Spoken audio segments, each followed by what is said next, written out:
Welcome back, Flare community. I hope you're all well and having an incredible day as always, and strap yourselves in because this video is going to be a long one.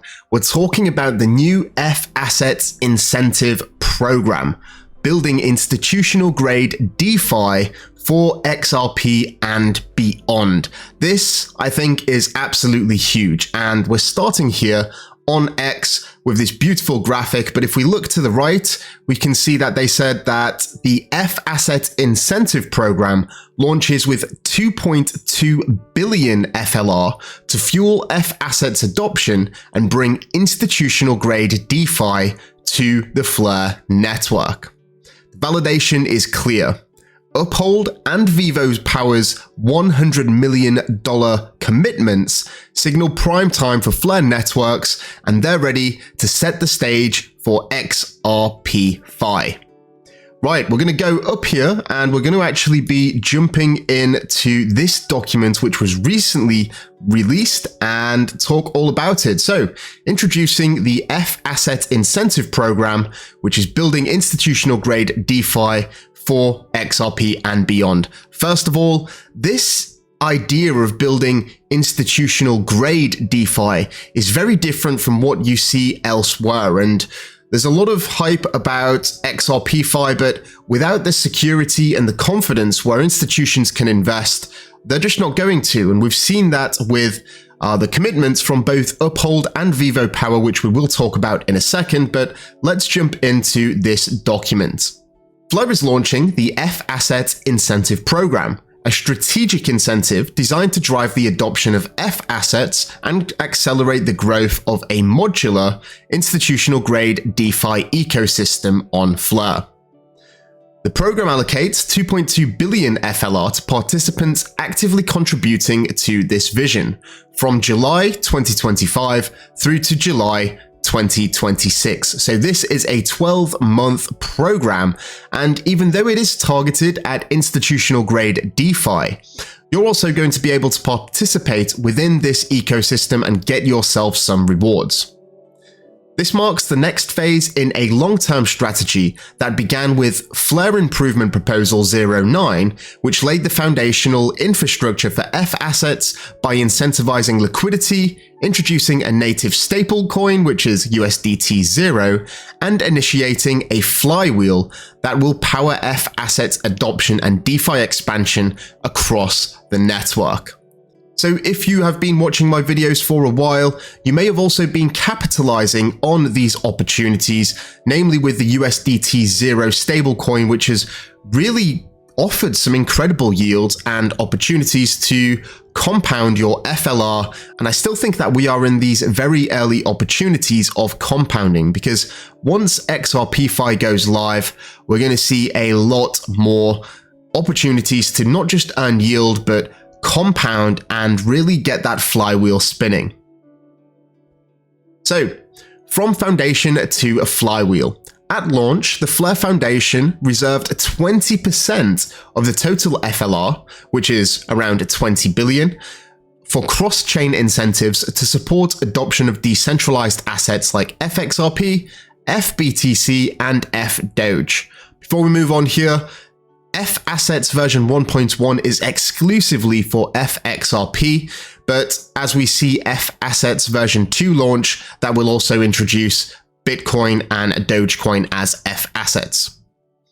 So rather than rushing to deploy these funds, Flare took a measured approach, waiting for the right moment to achieve maximum leverage, which is the launch of FAsset. It seems like we're at a tipping point right now, and a lot of people are excited about FAssets. Some people impatient, but we're very close now and it is on the horizon. Just a quick peek at this chart. You can see here that this was the planned distribution, very linear. And what we're seeing here is the FIP09 with the new incentive here. So we're going to see this ramp up of rewards to basically sustain a higher APY and incentivize more liquidity, more volume on the network, which in turn basically attracts more developers, more attention from the media, and it's just generally a much better way to do things. So the chart above illustrates a key point we have not distributed anywhere near as much FLR as the original tokenomics contemplated for cross-chain incentives.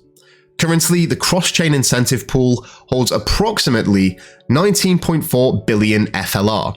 This reflects a deliberate, strategic, and cautious approach that ensures our ability to sustainably grow the Flare ecosystem by emitting fewer tokens than initially planned. The approval of FIP09 in mid-2024 marked the beginning of this strategy. It allocated 510 million FLR, distributed as rFLR to bootstrap essential DeFi infrastructure, including DEX liquidity, stablecoin routes, and lending collateral. These core components helped ignite the DeFi flywheel that now sustains and scales FAsset adoption.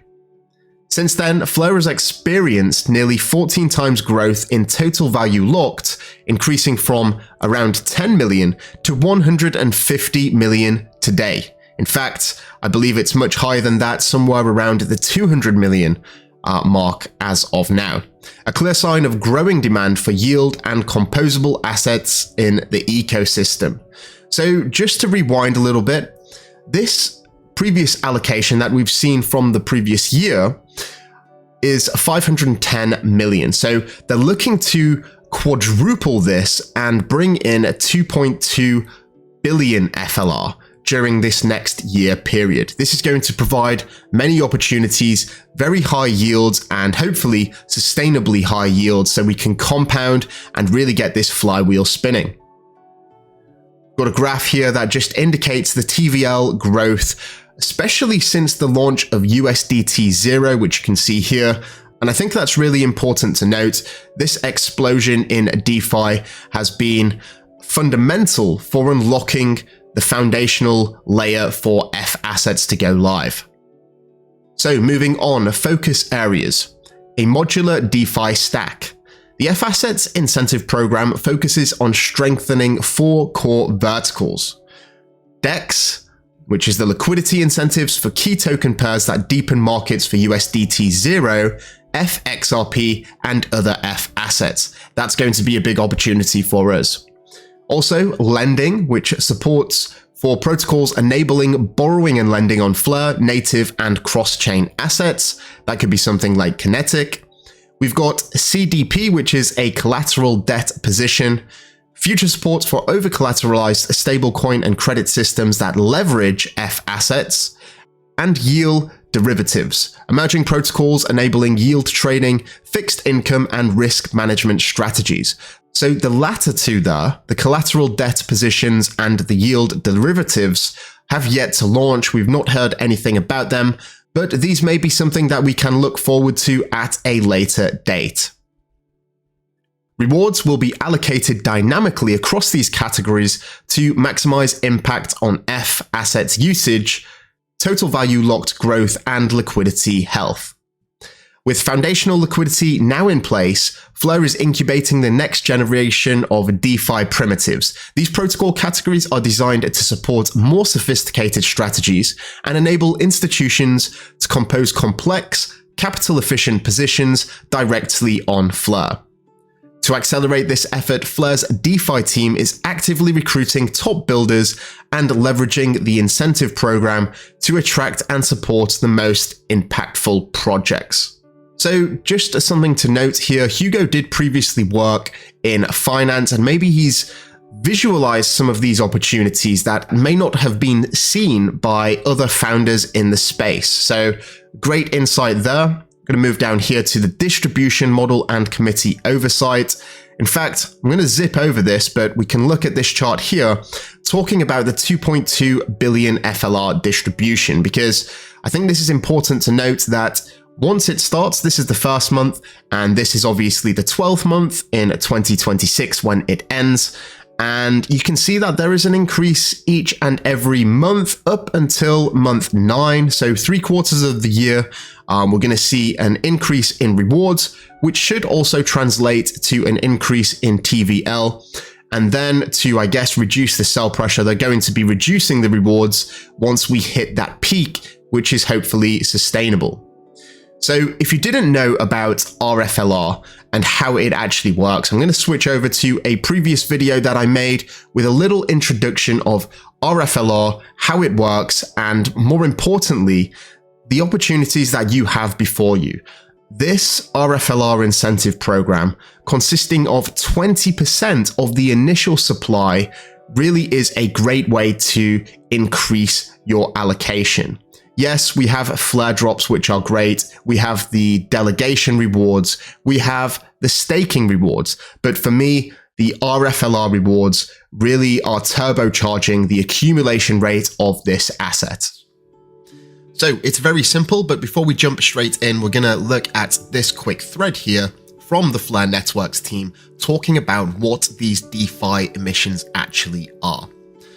So this thread here, they announced it quite recently. This is at the end of July, and we've now just come to the second opportunity where we can claim. You can actually claim from today for the second batch of rewards. So if we scroll down here, we can see that the community approved this. This was a proposal, a Flare improvement proposal, FIP09, and this allowed a budget of 510 million FLR tokens from the initial incentive pool to be used as rewards. So if we go back down here, the emissions committee allocates incentives to decentralized applications for various liquidity pools and vaults. And the main aim is to boost the liquidity on Flare. Now, we've seen this with a lot of stable coins. They seem to be incentivized the most, and that's going to be a valuable metric for attracting developers and users. So we also have this rFLR emission epochs schedule. They emit every 30 days, and some of the applications may take a couple of days just to get that out to you because they have to submit some data. But if you need a timetable, this is where it is. So I want to just look and finish on this bit here. The launch of FAsset's incentive program signals a major milestone, the shift from infrastructure building to ecosystem activation. With liquidity flowing, protocols launching, and new primitives on the horizon, the Flare ecosystem is ready for a new wave of builders, users, and institutions. Now is the time to engage, build, and grow on the Flare network. Now we're going to go over here to Hugo because I know many people are anticipating when does this all kick off. Obviously we have the rewards that we just talked about, but it all starts with, first of all, FAssets, FXRP, and XRPFi. So I did ask Hugo about an update on a audit that he talked about. If we just go down here, he's talking about having or waiting on the results of an audit. I asked Hugo what's going on, any update, and this was his reply. Much stronger than expected institutional demand at launch for XRPFi on Flare has meant that we have to have extended the FAsset audit process. We expect the audit for FXRP to come back at the beginning of August. Assuming it comes back without any issues, we could look at an early August launch. So August is the current timeline. I think, as Hugo said as many times before, measure twice, cut once. He wants to get this right. You only get one chance to make a first impression, and the institutional demand is real. Firelight is the application that will be enabling all of this. The foundation for institutional XRPFi is here. Almost. We're delivering a secure, audited, and institutional grade liquidity staking protocol for your XRP. Now, we know that the demand is there because if we look over here, we can see that Nasdaq listed Vivo Power has committed to deploying 100 million in XRP on the Flare network, and this is no small number. As I mentioned previously in the earlier stages of the video, the total value locked on the Flare network right now is somewhere around 200 million. So this is almost increasing it by 50%. Pretty impressive stuff. And yeah, Vivo Power is really committed to utilizing not just the Flare network, but seeking out opportunities on how they can use their XRP. And Flare Networks is obviously one of those opportunities. Another institution that is following this growing trend is Uphold.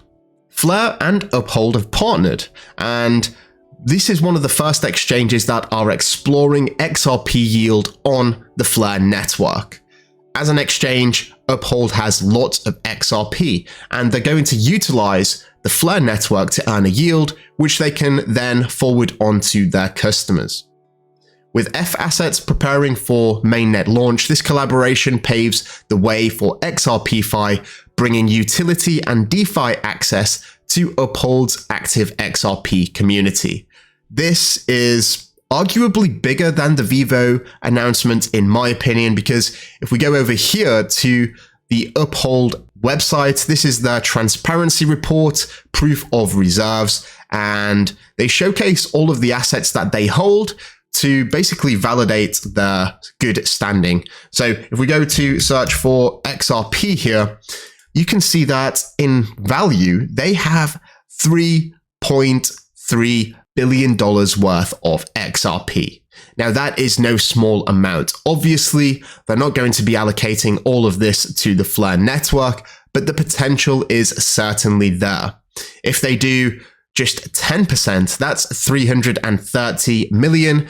That's almost going to double the TVL even after Vivo has joined the party. So it's extremely interesting to me to see these institutions really warming to the idea of utilizing their XRP to earn a yield, rather than just having an asset sit stagnant, put it to use, earn some reward, and de-risk from the downward pressure by having some sort of inflow. So guys, that is pretty much the video. I appreciate that it was quite a long one, but I do thank you all so much for watching. I thank you all so much for your support. Don't forget to like and subscribe if you haven't already. Do have yourself an incredible day, and until next time, I'm out. Mission Control, we have liftoff.